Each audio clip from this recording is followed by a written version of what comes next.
This man wanted to enter the Shaolin Temple to learn kung fu. The man picked up a razor and forcibly shaved his head. Then he overturned the incense burner, pressed his head against the burning incense sticks. He took out another 2 incense sticks and placed them on his head. In the end, the man couldn't bear the pain. He fainted in front of the Buddha's statue.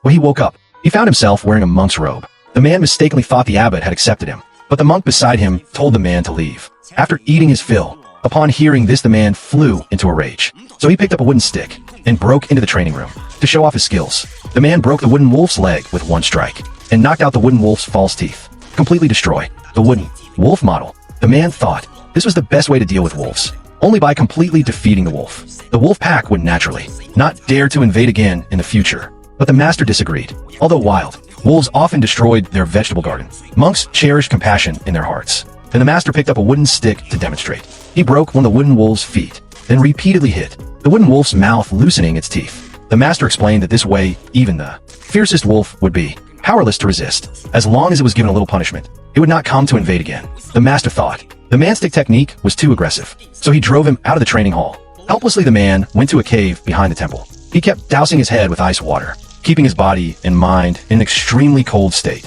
for a long time to cultivate and improve his irritable temperament. Later, he studied stick techniques, using vines as practice targets every day, learning how to separate intertwined vines with damaging their roots. Then, he jumped onto a rock and frantically hit the water surface with his wooden stick. He used the flexibility of water, train his own control. The master saw his talent and decided to give him another chance, promised to accept him as a disciple as long as he passed the test. The next day, the man applied to the abbot to knock down the wolf's teeth with his self-created stick technique. The abbot agreed and personally checked his training results. The master controlled the wooden wolf and began to spar with the man. Under the master's control, the wooden wolf became extremely agile, not only turning around freely, but also able to attack with its tail and limbs. The man patiently kept his distance and looked for a breakthrough. When he saw the wooden wolf start to spin, he immediately launched a fierce attack on the wooden wolf's fangs. The abbot, seeing his unique stick technique, secretly increased the difficulty and kept the wolf's mouth tightly closed. Finally, the man spotted an opportunity, thrust the wooden stick straight